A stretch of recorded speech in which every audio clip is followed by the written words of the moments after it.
성경 말씀 로마서 7장 21절에서 25절까지입니다. 로마서 7장 21절에서 25절.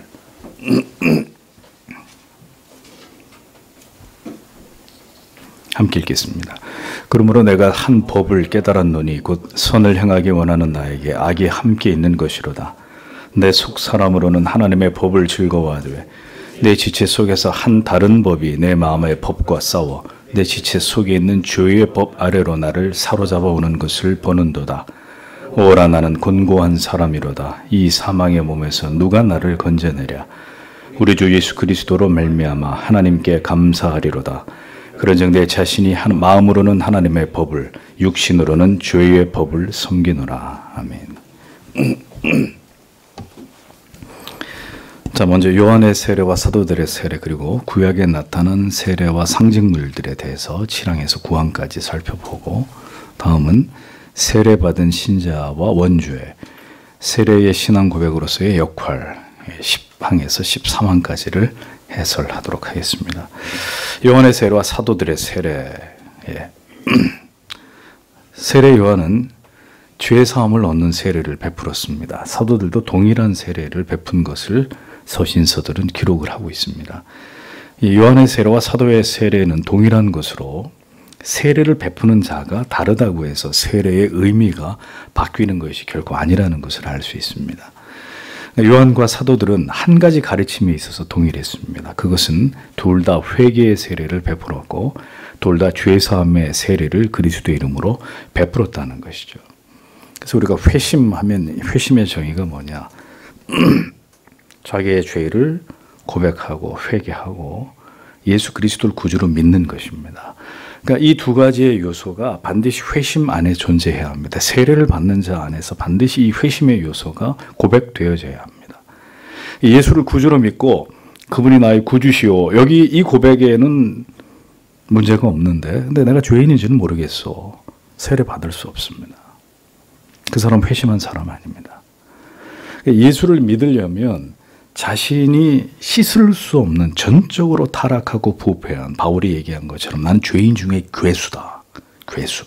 괴물 같은 인생이었다. 누가 그렇게 찔러가지고 너는 괴물이야 이렇게 누가 나를 지적해서 아는 것이 아니라 내 자신이 내 자신의 자아에 대해서 그 죄에 대해서 철저하게 그렇게 인식하는 일이 반드시 있어야 되고, 그런데 그 죄로부터 나를 구원하신 자, 그 죄로부터 도망칠 수 있는 유일한 그 탈출구가 예수 그리스도의 십자가뿐이다 라는 것을 분명하게 깨닫고 경험하고, 그 사실이 너무 슬픈 또 한편 너무너무 기쁨으로 우리의 영혼을 관통하고 지나간 사람이 공적으로 사람들 앞에서, 회중들 앞에서 성부와 성자와 성령의 이름으로 세례를 받는 것이 그 세례의 의미라는 것입니다.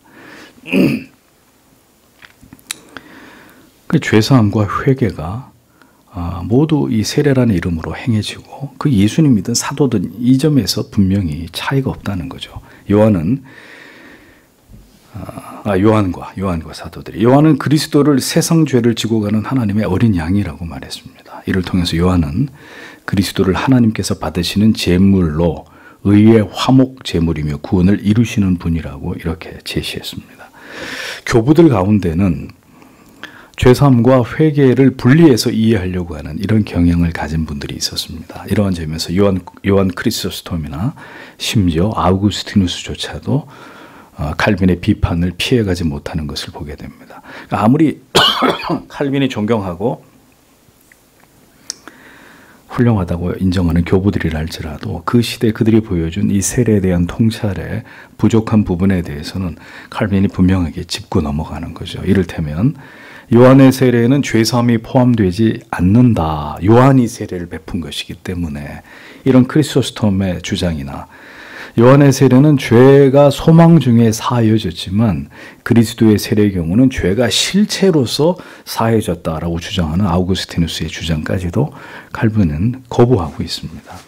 세례와 죄사함의 문제를 불가문의 관계로 요한의 세례에는 죄사함이 포함되지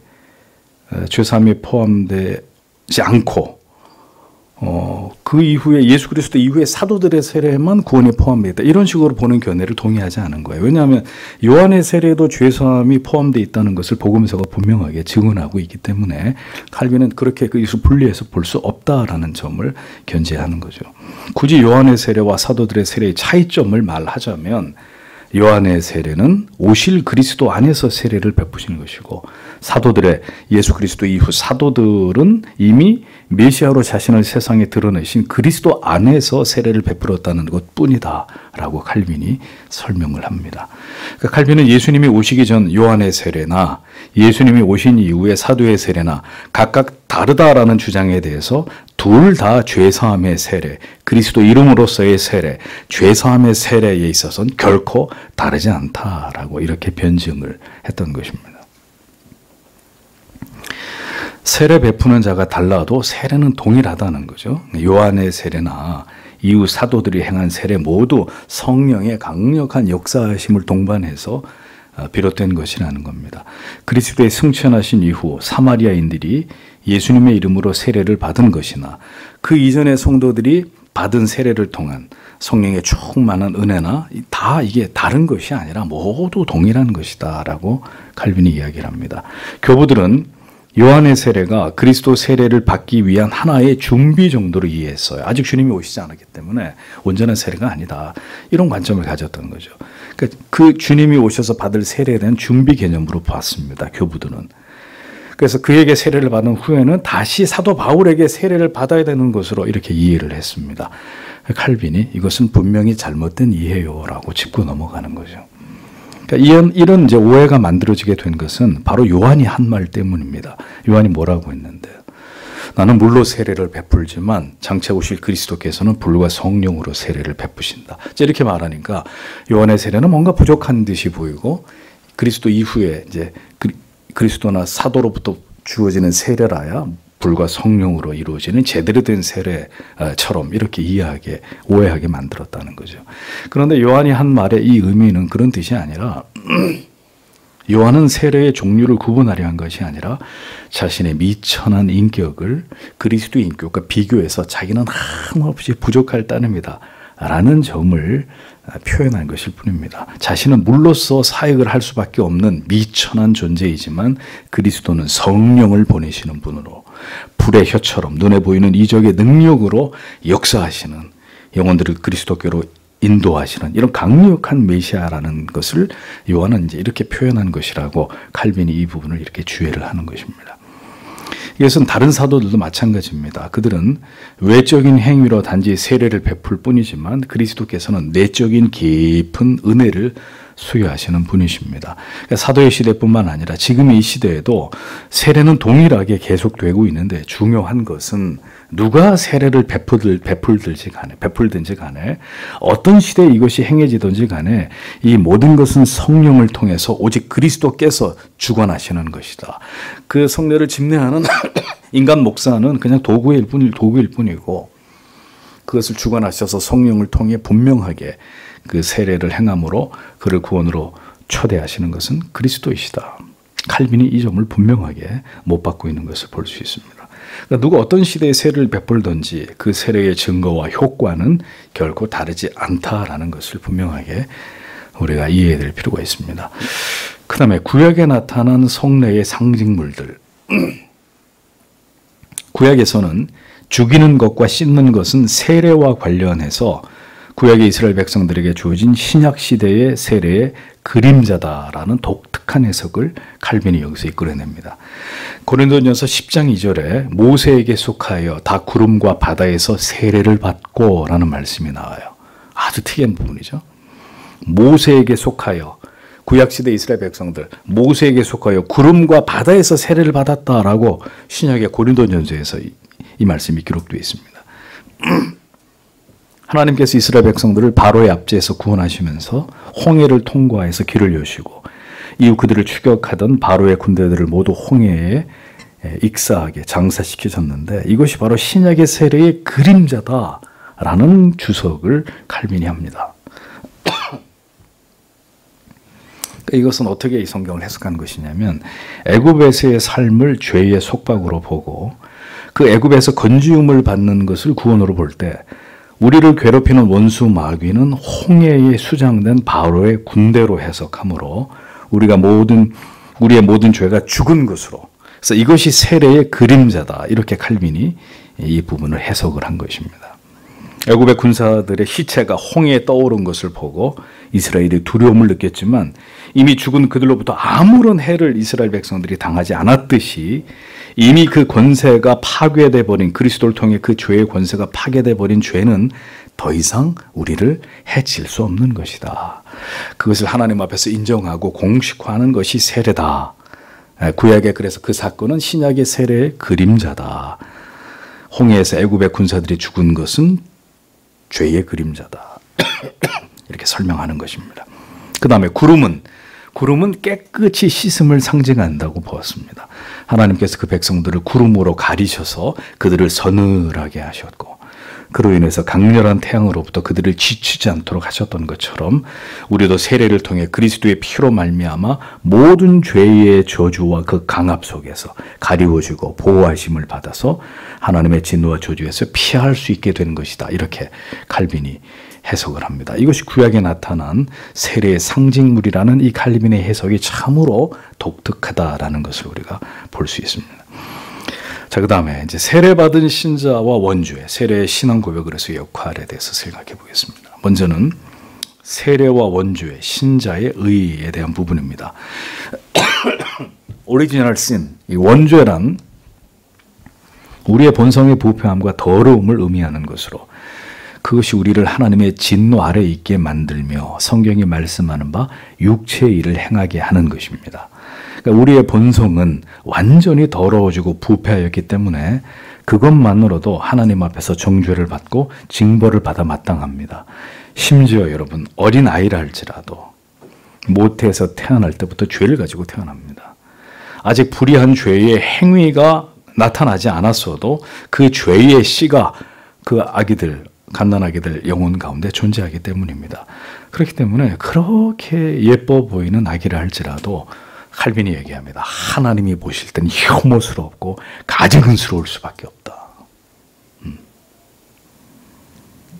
그러니까 우리에게 이런 관점이 필요한 거예요. 우리가 사랑하는 자녀고 손자, 손녀라 할지라도 하나님이 보실 땐 그 원죄를 가지고 있는 이후 끊임없이 자범죄를 지으면서 하나님의 마음을 아프시게 하는 전적으로 타락한 죄인에 지나지 않는다. 왜 신자에게 이 사고가 필요합니까? 그래야 깨어 있을 거 아니에요. 그래야 이뻐하기만 하고 사랑하기만 하고 모든 신앙의 규율을 지키지 않는 것에 대해서 넘어가는 것이 아니라 하나님의 법대로 살아야 된다. 너는 구별된 하나님의 자식이다. 그렇게 교육할 거 아닙니까? 뭘 하든지 상관없이 내버려 두는 게 아니라.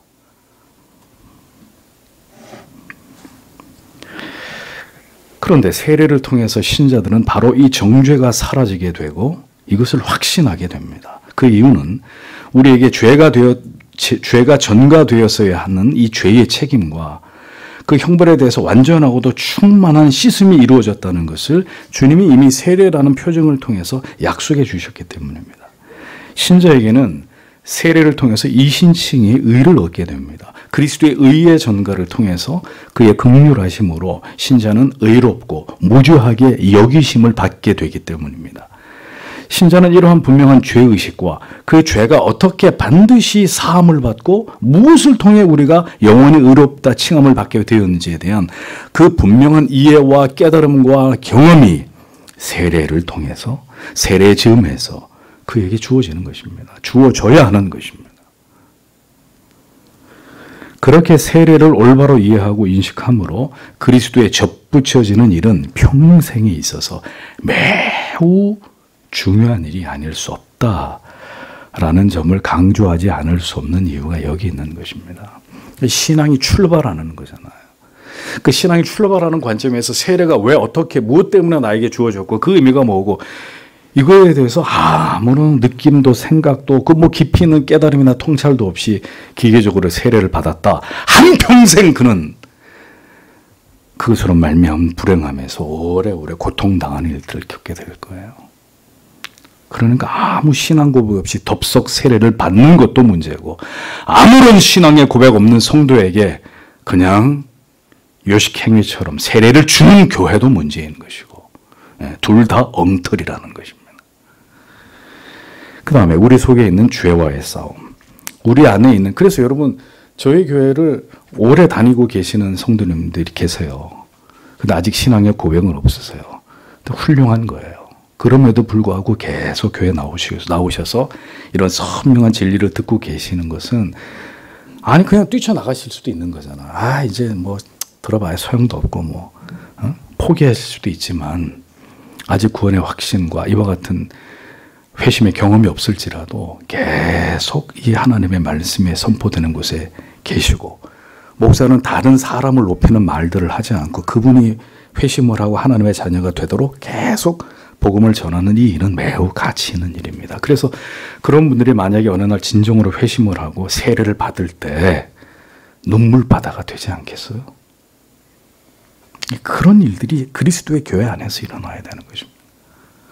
장난하는 것도 아니고, 아무한테나 세례 주고, 세례 받은 사람이 배도해버리고, 신천지로 넘어가고, 별 희한한 일들이 일어나잖아요. 자기 멋대로 예수 믿고. 우리 속에 있는 죄와의 싸움, 우리 안에 있는 부패함은 결국 우리 안에서 소멸되지 않고 계속 사악한 육체의 일, 죄를 양산해냅니다. 신자는 죄의 공장이라고 할빈이 얘기하잖아요. 인간의 정욕은 하나님 앞에 갈 때까지 절대로 소멸되지 않아요. 하나님의 은혜가 강력하게 임하면 그 죄의 정욕이 좀 이렇게 축소돼서 거의 힘을 쓰지 못하는 정도로 작아지기는 해도 타락한 죄인 안에서 100% 인간의 정욕이 사라지지 않아요. 그러니까 죽음으로써 해방을 받을 때 완전히 노임을 받게 되는 것입니다. 세례는 이로써 바로의 군대가, 즉 우리가 죄에 빠져 죽는 것을 영원히 소멸되는 약속을 해주시는 것이고, 바로의 군대가 물에 빠져서 다 죽었잖아요. 그것을 약속해 주는 것이고, 그래서 더 이상 우리의 죄가 우리를 역사해서 하나님의 구원이 무효화되고 지옥에 떨어지지 않게 되는, 이것을 약속해 주는 것입니다. 그러나 더 이상 죄가 존재하지 않고 우리에게 어떤 괴로움도 죄가 주지 못한다라는 것을 약속해 주는 건 아니에요. 우리는 죄를 짓고 그 죄의 괴로움과 고통을 맛보면서 살아갑니다.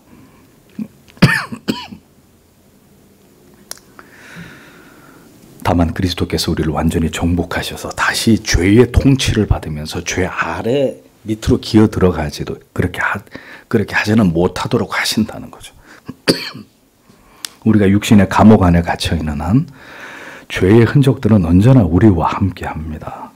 그러나 하나님께서 세례를 통해서 우리에게 주신 약속을 신실하게 붙잡으면 그것들이 우리를 장악하거나 지배할 수 없게 된다고 칼빈이 이 세례의 중요성을 또다시 강조합니다. 육신의 감옥 안에 갇혀있는 한 죄의 흔적들은 계속 우리를 따라다니고 죄를 지을 거고 죄의 고통이 우리 안에 계속 될 텐데, 세례를 통해서 우리에게 주신 약속을 넘어질 때마다 신자가 자기가 세례 받았을 때 그 감격, 구원 얻었을 때 그 기쁨, 그 진지함, 그 진정성, 그것을 마음속에 굳게 붙들면서, 그러나 이 원수 마귀 사탄아, 내 안에는 죄야, 너는 나를 죽일 수 없다. 바로 이 죄 때문에 예수 그리스도께서 나를 위해 자기를 버리셨고, 나는 그 예수 그리스도 흘리신 보혈을 믿는다. 그 십자가의 위대한 공로와 그 결과를 나는 믿는다. 그러니까 이거를 붙들고 다시 일어나기 때문에 절대로 우리를 죄가 장악하거나 지배하는 일은 일어나지 않는다, 신자에게. 그게 칼빈의 명쾌한 이 세례의 중요성에 대해서 밝히는 아주 명쾌한 해석입니다. 근데 세례가 그런 역할을, 그런 안전장치가 돼주는, 이렇게 꺼지지 않는, 우리의 신앙이 바닥이 주저앉아가지고 푹 꺼져버리지 않도록 우리를 지지해주는 강력한 역할을 그 세례의 경험이 우리에게 주는 것인데, 세례를 통해 그런 걸 경험한 적이 없어요. 교회를 수십 년 다녔는데. 그러니 꺼져버리는 거예요. 교회 안 나오는 거예요. 예수 이제 그만 뵙겠습니다. 나는 내 죄가 너무 부끄러워서 교회 다닐 낯짝이 없습니다. 나 같은 사람은 하나님 버리시는 게 맞다고 보면, 이건 말도 안 되는 소리들 하는 거죠.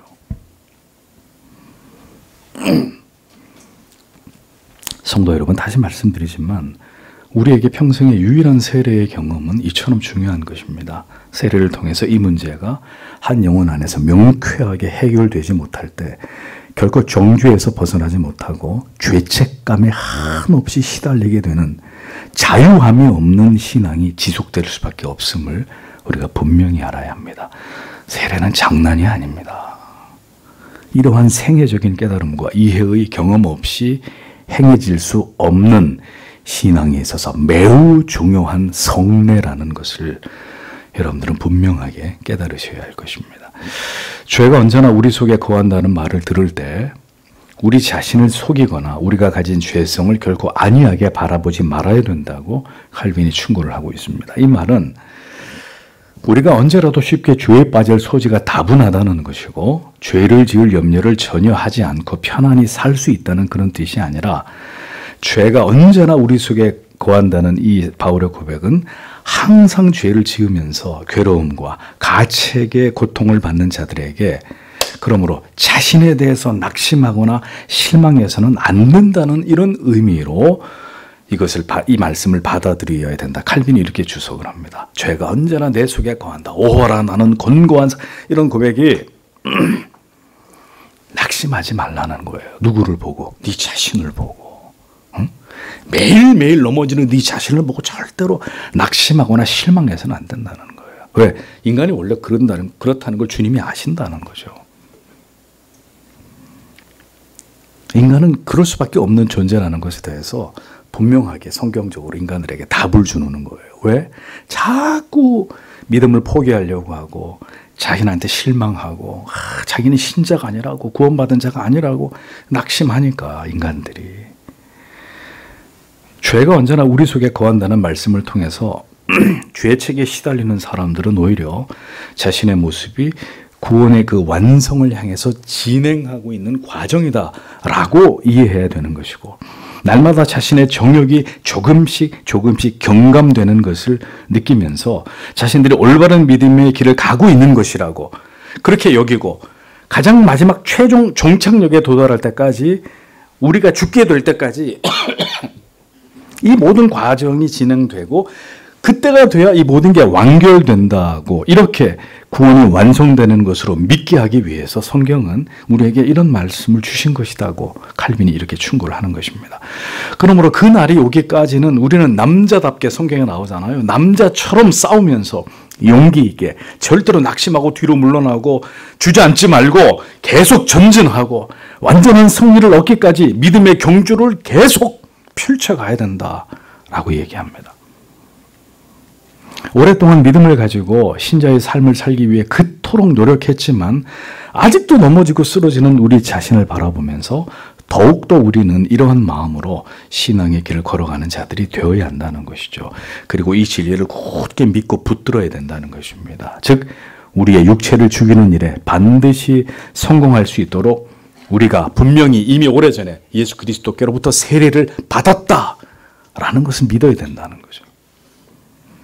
그 죽이는 일이 바로 세례와 함께 시작되었고 날마다 그 일이 계속될 것이고 결국 이 땅을 떠나 주의 품에 안기게 되는 날 그 모든 일이 완성되는 것이라고 이렇게 믿고 소망과 위로를 받아야 된다고 칼빈이 우리에게 이야기를 하고 있는 것입니다.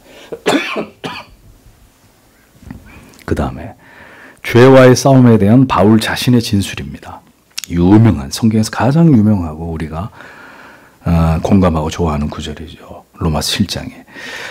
칼빈의 위의 진술은 바울이 로마서 7장에서 설명하는 바와 동일합니다. 바울은 여기서 값없이 주어지는 의에 대해서 논의한 이후에 일부 불경한 자들이 하나님께서 인간의 행위의 공로를 근거로 우리를 인정하는 것이 아니기 때문에 방종과 자유로 합리화하는 주장을 막기 위해서 그리스도의 의를 입은 자들은 동시에 성령으로 말미암아 중생하며 세례 속에 이러한 중생에 대한 보증이 있다고 덧붙이고 있는 것을 볼 수 있습니다. 그러니까 바울은 이런 말을 통해서 신자들에게 죄가 그들의 몸을 지배하지 못하도록 하라고 권면한 것입니다. 신자라 할지라도 항상 죄에 대해서 연약함이 있다는 것을 바울은 알고 있었습니다. 그러니까 그로 인해서 결코 실망하지 않도록 하기 위해서 우리는 결코 율법의 속박 아래 있는 것이 아니라고 위로한 것입니다. 그러나 한편 율법의 멍에 아래 있지 않다는 말이 자칫 그리스도인들을 방종과 오만에 빠지게 할 우려가 있기 때문에 그는 율법의 폐지의 의미를 설명하고 곧바로 이어서 율법의 용도가 무엇인지를 설명한 것입니다. 제가 만난 많은 그리스도인들은 이미 예수님이 우리의 모든 죄를 다 해결했으니까 우리는 잘 먹고 잘 살고 마음대로 자유롭게 살면 된다라고 아주 천박한 이런 신앙에 대한 이해를 가진 자들을 굉장히 많이 만납니다. 뭐 하는데 그렇게 율법을 파고들고 교리 같은 거 배우고 우리는 자유한 자들인데 모든 죄 문제가 다 해결됐는데 그거 어쩌란 얘기예요. 그 마음대로 도둑질하고 뭐 그런 강도짓하고 훔치고 뭐 속이고 그래도 된다는 얘기예요. 그러면 그렇게 살아도 천국 간다는 뜻입니까? 그 말이 참 이래 뭐 여러분들 중에는 아무도 이제 그런 생각을 가지고 계신 분이 안 계시겠지만 믿음의 깊이라고 하는 게 그렇게 일천할 뿐인 이런 많은 그리스도인들을 본단 말이죠. 율법은 분명히 폐지됐습니다. 그런데 칼빈은 그러나 그 율법이 왜 존재해야 되냐? 율법의 용도가 뭐냐? 이어서 설명한 거예요. 분명한 사실은 우리가 그리스도만을 온전히 붙들기 위해서는 율법의 혹독한 정죄가 반드시 우리 영혼 가운데 필요하다는 것입니다. 누가 뜨거운 눈물을 흘리면서 회개할 수 있습니까? 누가요?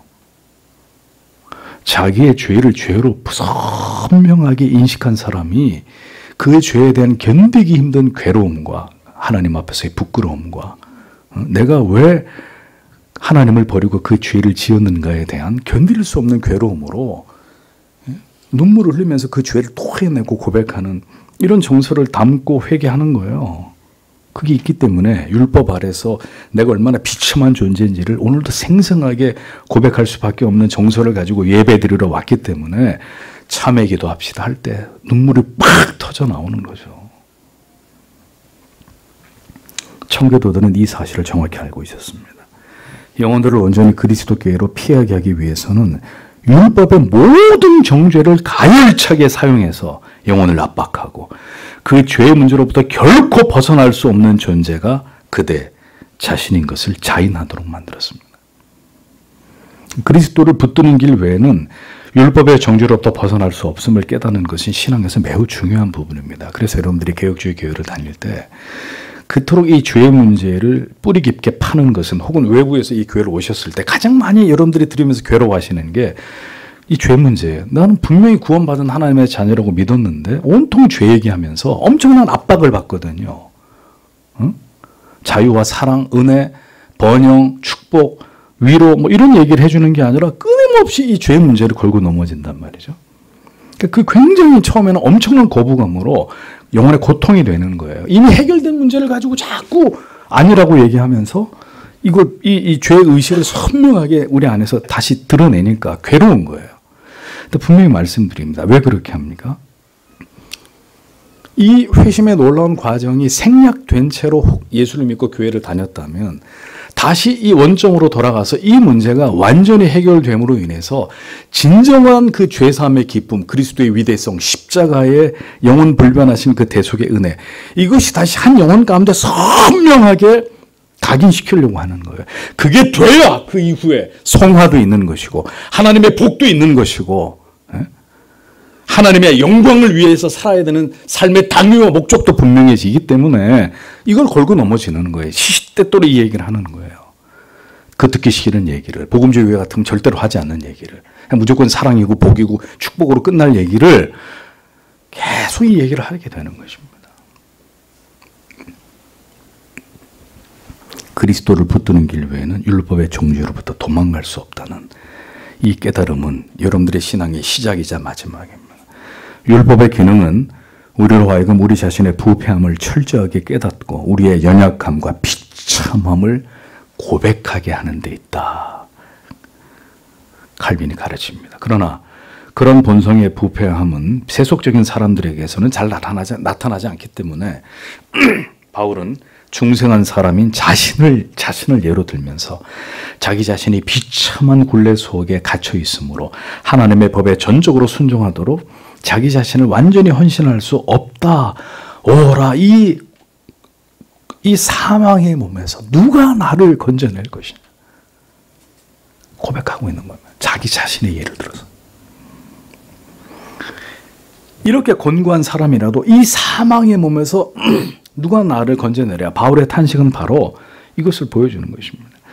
그러나 하나님의 자녀들이 세상을 사는 동안 언제나 이 죄악의 감옥에 갇혀 지내는 것이라면 이 두려움이 극복되지 않는 한 언제나 이 절망을 생각하면서 근심할 수밖에 없을 것입니다. 그렇기 때문에 바울은 이 절망과 두려움을 극복하도록 하기 위해서 위로의 말을 덧붙인 것입니다. 로마서 8장 1절에서 2절. 이제 그리스도 예수 안에 있는 자에게는 결코 정죄함이 없나니 이는 그리스도 예수 안에 있는 생명의 성령의 법이 죄와 사망의 법에서 너를 영원히 해방하였습니다. 못을 딱 박아버리는 거죠. 너의 연약함 때문에 자주 주저앉고 오라 곤고한 여기서 헤매다가 못 나오는 일이 생기면 안 되니까. 주께서 은혜 안으로 부르셨고 주와 하나 된 교제 속에서 접붙이셨으며 세례를 통해서 교회의 일원으로 영접한 자들은 죄책과 정죄에서 영원히 해방된 것이라고 가르치신 것입니다. 세례는 바로 이와 같은 성경적인 정확한 구원받음의 의미가 영혼에 각인되고 그 감격 속에서 이루어지는 것이 될 때 한 신자가 하나님의 나라에 갈 때까지 세례를 통해서 주신 그 구원의 감격이 그 영혼 가운데 지속되고 계속 그를 일으켜 세우는 놀라운 효과를 만들어내게 되는 것이라는 겁니다. 세례가 얼마나 중요한 것인지를 우리는 이러한 칼빈의 해설을 통해서 다시금 깊이 깨닫게 되는 계기가 여러분들에게 되셔야 되리라고 믿습니다. 세례는 공적인 고백의 표지임. 세례는 회중 앞에서 행하는 우리의 고백의 역할을 합니다. 우리가 하나님의 백성으로 인정받기를 바란다는 것을 공식적으로 시인하는 표지입니다. 세례를 통해서 우리가 모든 그리스도인들과 한 신앙으로 동일한 하나님을 예배하기로 동의한다는 것을 증거하며 세례를 통해서 우리의 믿음을 공개적으로 시인하는 행위라고 칼빈이 그렇게 정의를 합니다. 그로 인해서 우리의 마음뿐만 아니라 우리의 입술을 비롯해서 우리의 몸의 모든 지체들이 할 수 있는 모든 방법으로 하나님을 향한 중요한 얘기입니다. 찬양을 마음껏 토로하는 것이다 라고 칼빈이 말합니다. 세례받음의 행위를 뭘로 표현하죠? 하나님을 향한 찬양이라고 설명하고 있는 그의 표현이 아주 독특합니다. 그런데 이 말이 사실입니다. 여러분의 모든 찬양 속에는 나 같은 죄인을 구원해 주신 하나님의 은혜에 대한 감격, 감사, 기쁨이 있는지를 그래서 확인해 보세요. 세례를 받았을 때 분명히 그 감격이 있었잖아요. 세례를 받았을 때. 그러니까 그 세례를 통한 구원의 감격은 하나님을 향해서 이 같은 찬양을 드리지 않으면 견딜 수 없는 그런 거룩한 정서를 우리 안에 분명히 만들어내요. 그러니까 세례를 받은 사람이 죄를 엄청나게 많이 지어서 그 은혜에서 하나님의 은혜에 멀어져서 영적인 깊은 침체에 빠져 있는 경우가 아니라면 제대로 세례를 받은 사람이 나 같은 죄인을 구원해 주신 하나님의 은혜에 대한 감격과 그 십자가에 대한 잊을 길이 없는 감사와 기쁨이 찬양을 부르는 가운데 때로는 눈물이 타고 흐르면서 그런 고백적인 찬양을 드리지 않는다. 그럼 구원에 대한 감격이 없다는 거죠. 언제? 세례 받았을 때. 그런 게 전혀 없었다는 거죠. 세례를 받을 때 느꼈던 그 감격과 감사와 희열이 하나님께 드리는 찬양 속에 여전히 녹아있고 이를 느낄 때마다 눈시울이 뜨거워지고 있는지를 돌아보십시오. 그것이 있는 사람이 주일 예배를 빠져요. 예배를 늦게 나오고 자다가 피곤하다고 예배당 안 나오고 뭐 아프다고 뭐 어쩌다고 그러니까 죄송한 얘기지만 목사가 볼 때는요. 참 도대체 무엇이 믿음이란 말인가. 탄식이 나오는 거예요. 탄식. 어떻게 그렇게 예수를 믿고 하나님 앞에 가서 우리의 신앙과 삶에 대해서 하나님 앞에 무슨 고백을 할 수 있다는 차라리 아직 저는 회심하지 않았습니다. 이렇게 고백하는 게 차라리 나아요. 목사님 저는 아직 구원의 확신이 없습니다. 그게 차라리 정직한 겁니다. 세례를 받고 이 구원의 감격을 맛본 사람들의 삶이 어처구니 없이 그들의 예배와 그들의 신앙의 삶이 그게 제 멋대로라면 저는 절대로 그분이 구원받은 분명한 신앙의 고백이 있는 회심한 증거가 있는 그리스도인이라고 저는 믿지 않습니다. 그래서 그 성도를 아직 회심하지 않은 성도로 취급하고 기도하고 그 영혼에 대해서 염려할 뿐이죠. 인정하지 않습니다. 성경에 그런 믿음은 찾아볼 수 없거든요. 그럼 아무 교회나 나가시면 되는 거예요. 그렇게 멀리 개혁교회랍시고 여기까지 오실 필요 없고 집 가까운 교회 아무렇게나 살려면 아무 교회나 가서 적당히 예배드리고 잠을 자든지 뭐 놀러 가든지 이렇게 하시면 돼요. 된다고요. 어렵지 않아요. 그러한 감격으로 구원의 기쁨, 그 세례받음의 은혜를 생각하면서 하나님을 찬양하고 높이는 모습을 통해서 칼빈이 다른 사람들의 영혼까지도 그런 모습으로 일깨워서 영광을 돌리게 하는 이것이 세례의 목적이다. 이렇게 칼빈이 얘기하는 것입니다. 바울은 바로 이걸 염두에 두고 고린도 교인들에게 그들이 과연 그리스도 이름으로 세례를 받았냐고 질문하고 있는 것입니다. 이 질문을 통해서 그는 그리스도의 이름으로 세례를 받았다는 것은 곧 그들이 사람들 앞에서 그리스도께 자신을 드렸고 그의 이름에 충성을 다짐했고 그를 향한 믿음을 서약했다는 것을 의미하고 따라서 그들이 세례 시에 행한 고백을 철회하지 않는 한 그들은 이제 오직 그리스도가 영원히 주가 되심을 고백하게 된 것을 시사하는 것이라고 세례 받음이 갖는 이 엄청난 의미를 그렇게 설명하고 있는 것을 보게 됩니다. 저는 이 부분을 설교하면서 여러분들에게 최선을 다해서 얘기합니다. 성찬이 무엇인지, 세례가 무엇인지, 이 성례의 중요성을 칼빈이 다루는 이 부분. 저는 어떻게 보면 이 기독교 강교 전체에서 이 부분이 하이라이트처럼 여겨져요. 성도 여러분, 성찬과 더불어 왜 세례가 하나님의 은혜 부어주심의 소중한 생애적인 방편이 되는지를 이제 분명하게 이해하셨을 것입니다. 엉터리 세례를 받은 분들이 엉터리로 하나님을 섬기고 엉터리로 예배하고 엉터리로 구원받은 성도의 삶을 살아가게 되더라. 하나님이 그 무지와 과거에 그릇된 세례로부터 하나님이 제대로 복음의 빛 가운데로 그를 이끌어서 하나님이 제대로 된 은혜를 주시지 않는다면 그렇게 살아가고 그렇게 살다가 끝나더라 하는 것입니다. 소름이 돋는 이야기입니다. 이미 세례를 받으셨든지 앞으로 받을 분들이 부디 이 세례의 귀중한 의미를 올바로 이해하시고 그 은혜가 이미 세례 받은 분들은 이 신령한 은혜가 다시 우리 안에서 회복되기를 이 시간에 다 함께 하나님 앞에 간절히 기도하기 원합니다. 기도하겠습니다.